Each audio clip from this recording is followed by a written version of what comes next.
All right, next up, we have Tyson Leyendecker. Tyson is a designer at Silent Rivers, and he wants me to tell you that you need to take what you're about to hear with a grain of salt. Tyson has no affiliation with any driver's education program and no background in this subject. However, he has been annoyed by many drivers for more than 20 years, so please welcome Tyson. Thank you very much. Can you guys hear me okay without the mic? Yes. Okay, I'm going to go ahead and try to do it that way then. So here we go. We all had to pass the driver's test when we were 16 years old. And I'll admit I get road rage. And it's primarily because people don't follow the rules. The rules were written, and we all had to know it when we were 16. I don't know why everybody seems to forget it as we get older, but we do. The rules are written to actually keep people safe as you're driving. It can create a certain amount of predictability. When you can predict what somebody else is going to do, you can react in a sensible and safe way. Now your wife or your girlfriend may not like that predictability, but other drivers on the road will greatly appreciate it. In case you forget what you're supposed to be doing on the road, they put signs all over the place. It's easy to go ahead and look up from your cell phone every once in a while, stop texting and driving, and look around and don't block the intersection. But ultimately, let's go ahead and take a look at a couple of examples of how we might go about being better drivers. A speed limit sign says go 55 miles an hour. Most people will abide by this. Some are going to go faster, some are going to go slower. But the idea is you keep to the right if you're going to go the speed limit. If you need to pass somebody, there's a method of doing this. You pull up behind them, you signal your turn, you move over to the left lane, you make your pass, but the idea is that once that pass is complete, you move back to the right, keeping the left lane clear in case somebody wants to pass you.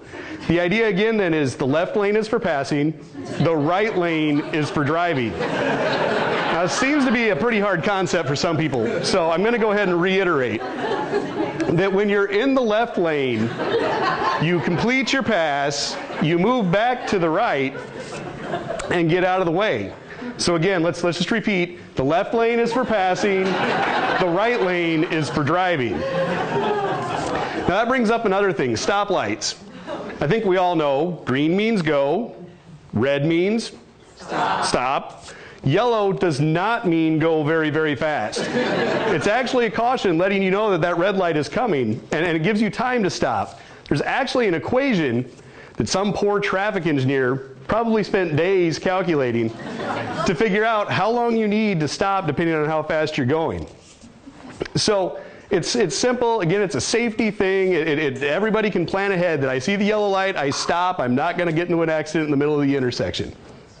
But that brings up another point that there seems to be a lot of confusion on. The blinker. Now I know some of you are probably looking at this wondering, what's that pointing to? It's a lever that actually turns lights on the outside of your car.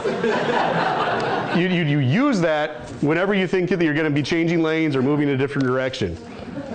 We'll look at the next slide here as soon as it comes up, that the lights on the outside of the car, when you push it down on the left side, will actually start flashing on the left side of your car. The same thing happens on the right. So if you think that you're going to want to move left, go ahead and push the lever down. It'll turn itself off after you've completed your turn. But here in the driver's manual, it actually tells us how to do this too. That it says you're supposed to use your signal before you change lanes, make a left or right turn, merge into traffic or park. It also says to do that 100 feet before you plan to do that if you're going less than 45 miles an hour, and 300 feet before if you're going more than 45 miles an hour. 300 feet is a football field. And this happens to be the best place to watch a football game. But back to what we were originally talking about. Turn on your blinker. It'll at least let people know why you're coming to a complete stop at a green light, or at least give them a little bit of warning before you cross 3 lanes of traffic and try to get off the interstate. Now let's get to a really complicated thing, a double turn lane. This is where 2 cars can actually turn left at the same time. It actually helps to alleviate traffic congestion and get more cars through a light. The car on the left lane stays in the left lane, and the car on the right stays in the right lane. It's a pretty simple concept, but it is kind of confusing, so they've actually added signals and signs on the pavement and on the traffic signals. You have straight, solid lines that let you know where the lanes are. You have arrows to indicate where you're supposed to go. So just remember that the left lane stays in the left and the right lane stays in the right. Now as you come onto the merge ramp, you actually get a dashed line. Those aren't there to play Pac-Man. You're not trying to gobble up the white dots as you drive down the middle of the road. But just remember too that there's also signals that say this lane's gonna end. So it's time to get over before you actually get to the merge lane. And getting on the highway is a whole nother thing. The movie Clueless tells us this can be a terrifying experience. Some of you may not know that, but anyway, the idea is that you have the entire on-ramp to get up to speed. There's no reason to come to a complete stop at the moment of truth. Just turn on your blinker and merge.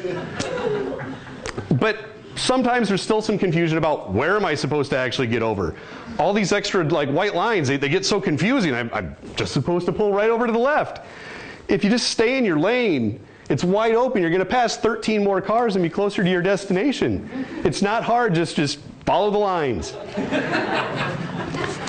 But what do I do if there's construction? Well, they're going to put out stop sign, or they're going to put out signs. They're going to put out, flashing lights. They might even put out a guy with a stop sign standing on the side of the road. Just remember, again, the signs are going to direct you through, whatever you have to do. So just keep your head up and pay attention.